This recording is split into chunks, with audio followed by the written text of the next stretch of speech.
Hi, welcome to my YouTube channel, Kelly Teaches Stuff. Welcome back. It's been a while since I posted. Today we're going to be talking about literary devices, things like figurative language, and see how these can enrich our writing, and also to see how we can recognize when an author uses figurative language or literary devices. All right, so first of all, what are literary devices? Literary devices are techniques that writers use to express their ideas and enhance their writing to create a deeper meaning than what is just on the written page. All right, they help connect the readers to the characters, and they also help strengthen a person's rating. So, the literary devices that we're going to be using today or learning about today include these 12: similes, metaphors, hyperbole, onomatopoeia, imagery, alliteration, idioms, personification, repetition, denotation, connotation, and tone. And in order for you to remember these different devices, I'm going to share with you my mnemonic devices that I teach my students how they can remember and recognize when they see these. And there's a lot of terms. So if you haven't been using these terms, these are some good ways to help you out. So first of all, if we look at the word mnemonic, I want you to notice that the M is silent. And I put the pronunciation there, mnemonic. So mnemonic devices or memory devices are tips or tricks that help your brain remember really important information. And you probably already know some of these mnemonic devices, but you might not have heard the word used, the word mnemonic used. So look at the first one, Roy G. Biv. Okay. So when you hear that, you might remember, oh yeah, that's supposed to help remind me about the colors of the rainbow. And each letter stands for the color. The R for red, the O for orange, Y for G. Then we have green, blue, indigo, and violet. All right, and there's another one that you might be familiar with, and this is the one for the order of mathematical operations. Pandas eat milk duds and Skittles. And each one of those words is supposed to help you remember the order of operations, parentheses, exponents, multiply, divide, add, and subtract in that order. Another one from science that I used to teach my students is stalagmites. So if you see the G in stalagmites, that will help you remember that G stands for ground, and stalagmites are the crystals that form on the ground. And stalactites, the C on stalactites the C stands for the ceiling, and those are the ones that grow from the ceiling. So I'm going to be sharing with you not only the definitions and some examples of figurative language, but I'm also going to give you a mnemonic device to remember what they are when you see them. All right, the first one is similes. So similes, the definition, a figure of speech comparing two things using the words like or as. So those are helper words to make this comparison. All right, let's look at a couple examples. Number one, the children scrambled out of the cafeteria and onto the playground like ants pouring out of a sandhill, moving in all directions. Okay, so you can actually get a visual of what the children are, a visual of how the children are moving out of the cafeteria if you've ever seen the ants scramble out of their anthill. All right, look at number two. She left as quietly as the snow in the springtime without any goodbyes. All right, so we're saying that she left as quietly as the snow. So we have our helper words as, right? How did she leave? Quietly as the snow. So your mnemonic device or your memory device for this is similes show similarities. So how is one thing similar to another? And look at how closely those two are spelled. Similes, similar. How is a person similar to something? Using the words like or as. All right. Metaphors. Metaphors are like similes' best friends. All right. So metaphors are a figure of speech that directly compares two unlike things. All right. And they don't use any helper words. They just call one thing something else. All right. They cut right to that chase. So let's look at our examples. Look at number one. LeBron James is a tiger on the court, pouncing on that basketball every chance he gets. All right, so we're saying that LeBron James is a tiger, not that he's like a tiger or he moves like a tiger. We're saying he is a tiger. But then we want to explain why. Why is he a tiger? Well, he pounces, right? Just like a tiger pounces the prey. So LeBron James is a tiger on the court. So we're calling him, a man, right? A tiger. Two very unlike things, the man and an animal. All right, look at number 2. Samantha is a snowplow when she reads. She barrels right through those sentences without stopping for any punctuation. All right, so now in this example, we just said Samantha was a snowplow. Well, a lot of times that's a really unlike comparison to make. How could a person be a snowplow? Well, they're a snowplow because they go barreling through those words in a sentence and they don't stop for anything, much like snowplow.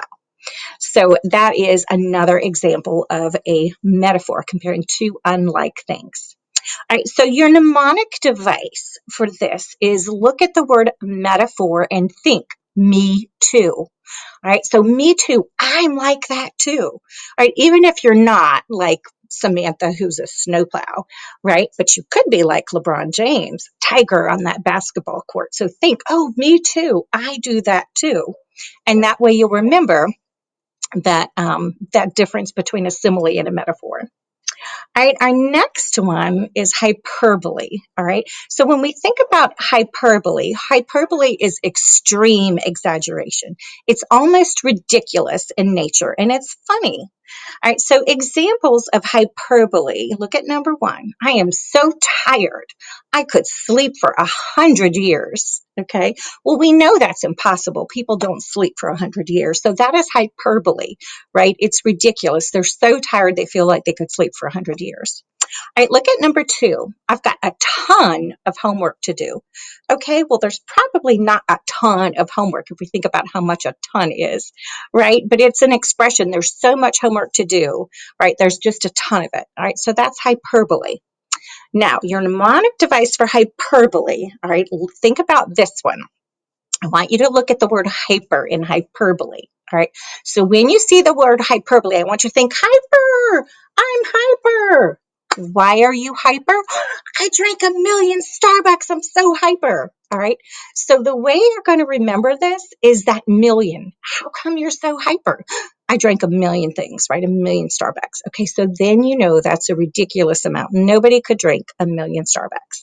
So when you think about that sentence going along with hyper, why are you so hyper? I drank 1,000,000 Starbucks, okay, which is silly, right? It's ridiculous in nature and funny, and you know it couldn't happen. So that's hyperbole.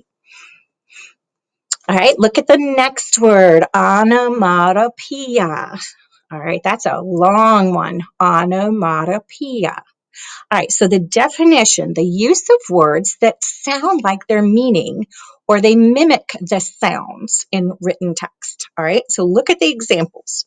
The splashing of the waves, the bees buzzed from flower to flower, or the raindrops plip plopping right on the tin roof. All right, so those are all examples of onomatopoeia. Now, your mnemonic device, which is a silly one, I will tell you this, but I promise you, you will never forget onomatopoeia if you remember this mnemonic device. It will stick with you forever. And you're going to be like, oh my gosh, that ELA teacher on Kelly Teaches Stuff, she showed me this and I'm never going to forget it because it's kind of crazy. All right, so think about this. I want you to look at how I wrote that mnemonic device, onomatopoeia. All right, so there really is the word P, honestly, when we say it out loud, onomatopoeia. All right, so I want you to think about this. When you use the restroom, right, and you got to go tinkle or pee, you splish splash. And that is how you're going to remember that. Onomatopoeia. When I use the restroom, I splish splash. And that's how you're going to remember those words that are associated with sounds. Silly, I know, but I promise you, you will remember it forever. All right, imagery. All right, imagery. The definition is language that causes people to imagine pictures in their minds. All right, so we're talking about really good writing that appeals to the senses and paints a picture for the reader. Okay, so look at example 1, right? Trudging up the mountain. The thick morning mist clung to the bare trees, leaving the air moist with earthy smells. Okay, so that, right, we have a picture of a person not hiking easily up the mountain, right? They're trudging up the mountain, they're tired. You can see the mist in the trees, right? We know it's winter or fall because the trees are bare. Okay, and then we have those earthy smells. So all of that paints a picture of a person hiking in the mountain and what their scenery is like. Look at number 2. The field was littered with yellow daffodils, a splash of gorgeous color set against the various shades of green trees nestled together on the hillside. All right, so you can actually paint that picture in your mind of the field of daffodils, and behind that field of daffodils, right, all these different colors of green on the trees, and you can get that beautiful picture in your head. All right, look at number 3. Drab brown curtains hung over the dirty windows. Cobwebs lined the rickety, broken stairwell, and torn, ratty sheets were draped over the musty furniture. Okay, so now we have an image, right, of an old, decrepit, broken down house, and we can visualize or picture or imagine, right, what this house looks like because of the good details. So your mnemonic device for imagery is image, and look at the red image. Image gives us a picture. What do you see? What do you see? That's your mnemonic device for imagery. What do you see? What image do you see? All right, the next one is alliteration. And I love alliteration. I just think that it makes any kind of writing just kind of fun. So repetition, the definition of alliteration is the repetition of the first consonant sounds in several words, right?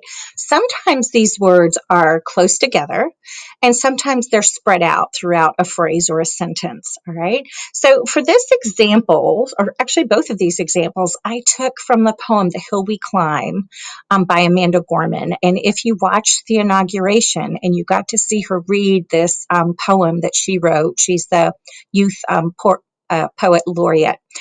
It's amazing. So if you haven't had a chance, look it up, The Hill We Climb. And so this is from her poem, The Hill We Climb, and I want you to look at her use of alliteration. This is taken from somewhere in the beginning of her poem.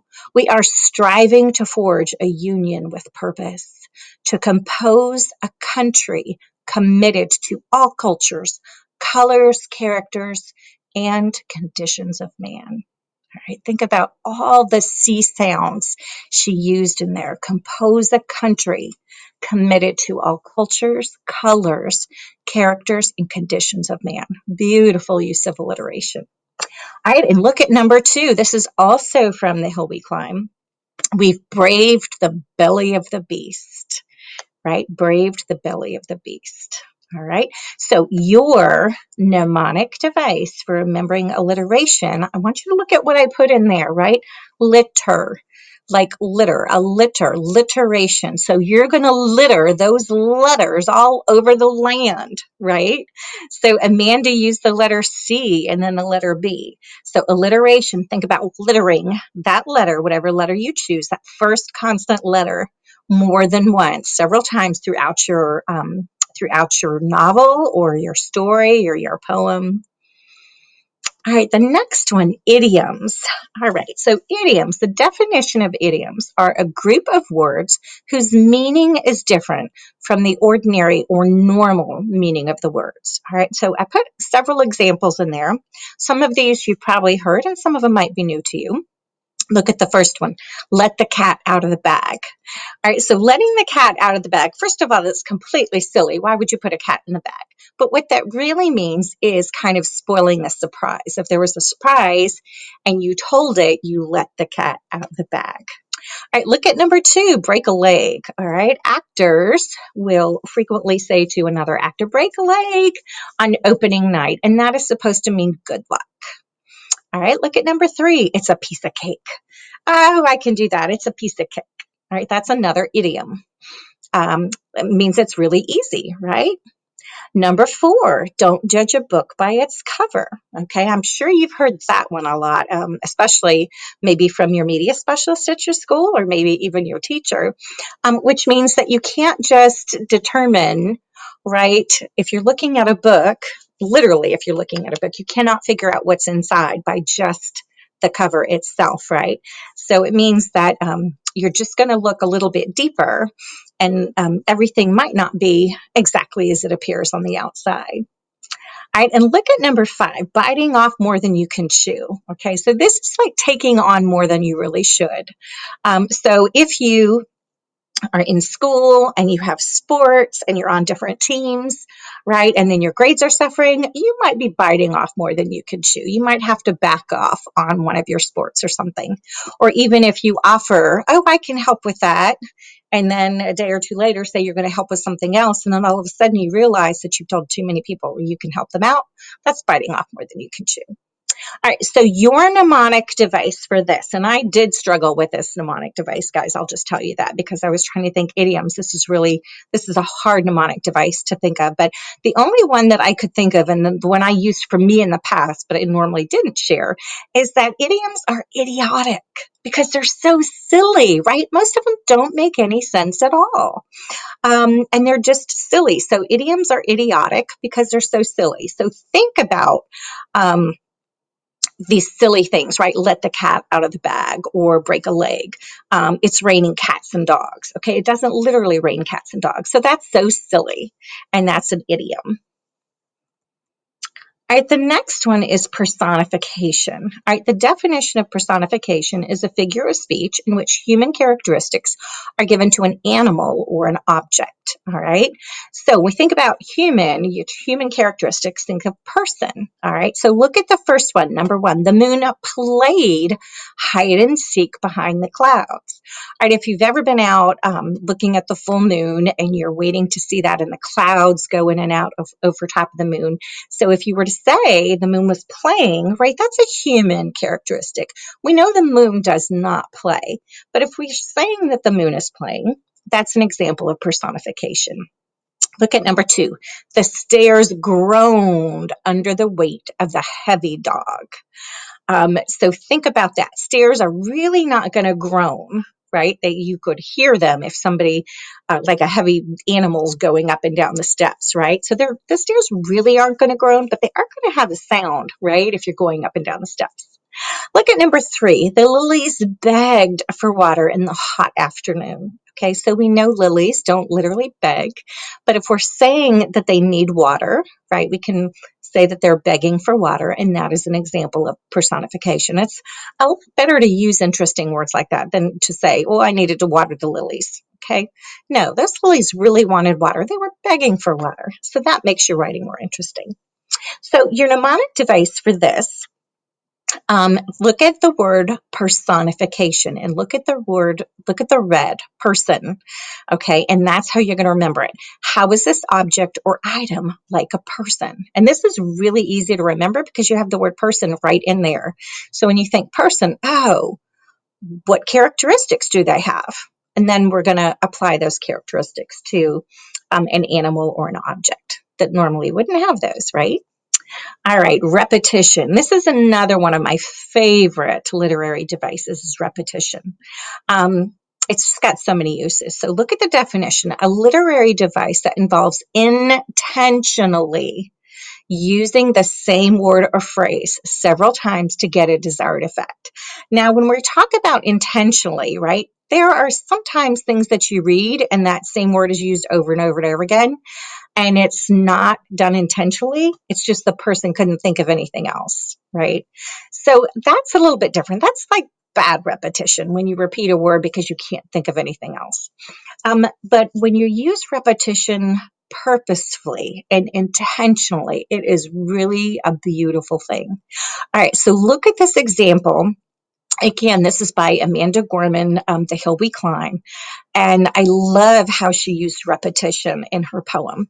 Let the globe, if nothing else, say this is true, that even as we grieved, we grew, that even as we hurt, we hoped, that even as we tired, we tried, that we'll forever be tied together, victorious. Okay, I know I didn't read it as well as she did, but look at that that repetition that she used,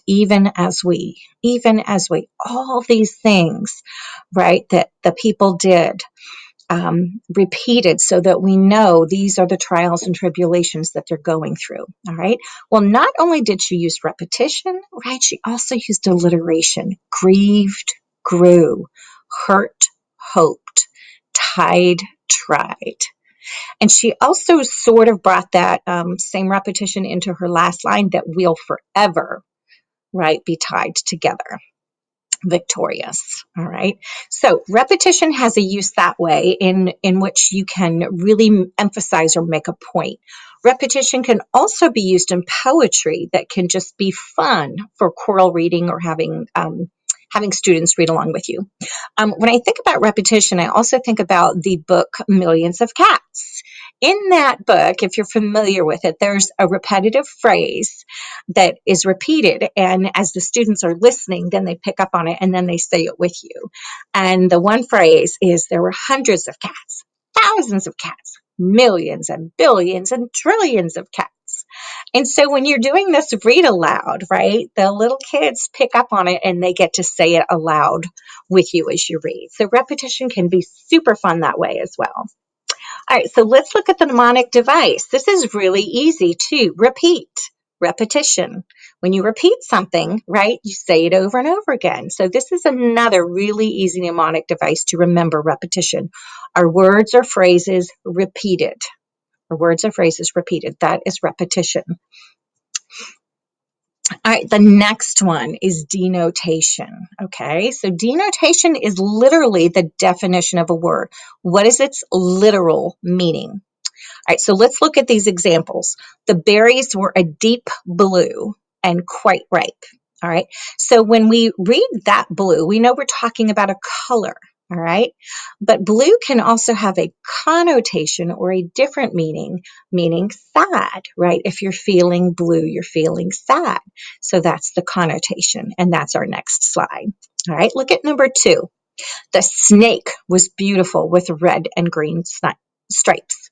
All right, so in this case, we're literally talking about a snake. All right, but if you refer to somebody as a snake, that's a connotation, right? And that has like a negative meaning, like they're not a nice person, or they're a two-timer, right? Or they're shady. So that is the connotation, right? Denotation is the actual snake. Connotation is, what else could that mean? Could mean that that person isn't really nice and kind of sneaky. All right, let's look at the mnemonic device for this. All right, so this is also very easy. Denotation starts with the letter D, and so does definition. So denotation is literally the definition of that word. Okay, denotation, definition, denotation, definition.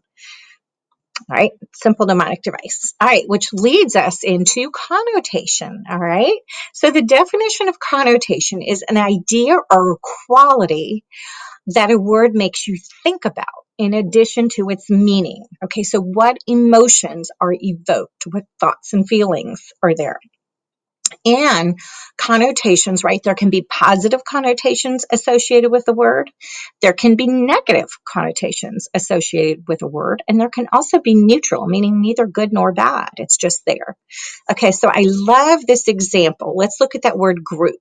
Okay, so we think of the word group, we just think of more than one person. Okay, and group is pretty neutral, right? It's doesn't really, if you just say, oh, there's a group of people, that's neither positive or negative. It's just a group of people. Okay, so that's a neutral connotation. But let's look at the different groups that we have. Look at the word clique. Okay, once you see that word clique, that has a more negative connotation, because a clique or group of people, right, they exclude other people. So I think of that movie Mean Girls, and the Mean Girls were in a clique and they were not very nice and they excluded everybody else from that group. So that's a negative connotation when you think of the word clique. All right, look at the word gang. All right, gang is another group of people, right, that has a negative connotation because it suggests criminal or bad behavior if you belong in a gang or if you're part of a gang. But look at this last one, club. Oh, I'm in a club. What club are you in? I'm in a skiing club, right? I'm in a chess club. I'm in a hockey club, right? I'm in a poetry club or a photography club. So this has a positive connotation, right? The people in that group have a shared purpose or a shared like. And most people aren't going to be excluded. They're not going to join that club unless that's a passion of theirs, right? So that's a positive connotation when you think about that group of people. All right, so your mnemonic device for connotation. I want you to see what I did at the bottom. I took that word connotation and I thought instead of con, think can. Connotation. Words can have more than one meaning. And what are the other words associated with that meaning? So denotation is the actual definition, and connotation, connotation, can. Words can have more than one meaning, and that's going to help you remember that whatever word you're thinking about can have more than one meaning, like blue, meaning the color blue, or blue, meaning I'm really sad, I'm blue today. Okay. All right. Next one is tone. Tone is the quality, feeling, or attitude expressed by the words that someone uses in their speaking and writing. Okay, so it's really how the author feels about the topic or their subject that they're writing about. That is the tone. And I love this example by Jack Preletsky. This is Homework or Homework. He's one of my favorite children's poets, along with Shel Silverstein. I love both of them. But this one in particular is funny, and it's one I remember. So let's look at this example. Homework or homework, I hate you, you stink. I wish I could wash you away in the sink. If only a bomb would explode you to bits. Homework or homework, you're giving me fits. All right, so this is just one of the stanzas that is out of his poem, Homework or Homework. So when you think about the tone, right, it is the attitude. Tude, think about tude, your mnemonic device. So the tone is the tude, it's the attitude that the author brings to that subject or topic. All right, so in this poem, we know that the writer, right, if we're talking about the tone, they're frustrated with their homework, right? They don't like homework and they are very frustrated with homework, right? As the reader, right, our mood is this is funny, right? This person dislikes homework so much that they have kind of made it funny. I want to wash that homework away in the sink, right? It's giving me fits. So the tone is how the person feels about it. And we can tell that homework is very much hated in this poem. All right, so some final thoughts as we wrap up today. Literary devices really help your writing come alive. Okay, it's the difference between, playing and just having something that is just so pleasant to read. And it brings the person right together with the characters. It lets you kind of really know about the characters and connect to the characters. Look at bullet point number 2. The idea is to think of something in a new way, right? A way that nobody else has thought of before. So thinking about the snowplow, I was trying to think about that last week when I was trying to teach the students about how to read particular poems. And I thought, well, the students that don't necessarily stop are like a snowplow. They just go and go and go, and they don't pay any attention to the punctuation. Okay. So I'm hoping that's a new way you haven't thought about that before. Okay. So that's what writers try to do. Think of some way that a different way that somebody else hasn't thought of before. All right, literary devices move your writing to the next level. Okay, why do you want to be basic, right? When you could just be extra, right? Be extra all the time. Get all those wonderful figurative language in there and those literary devices and just put them all in your writing to make your writing special, right? To make it more interesting and to make it stand out from somebody else's. And finally, look at our last bullet point, right? Using literary devices keeps those unicorns alive and it makes them happy. Definitely, definitely. All right. Well, so hopefully now you know all about your literary devices and why they're important and your mnemonic devices that go along with them. So that is me signing off for Kelly Teaches Stuff, and I will see you next time.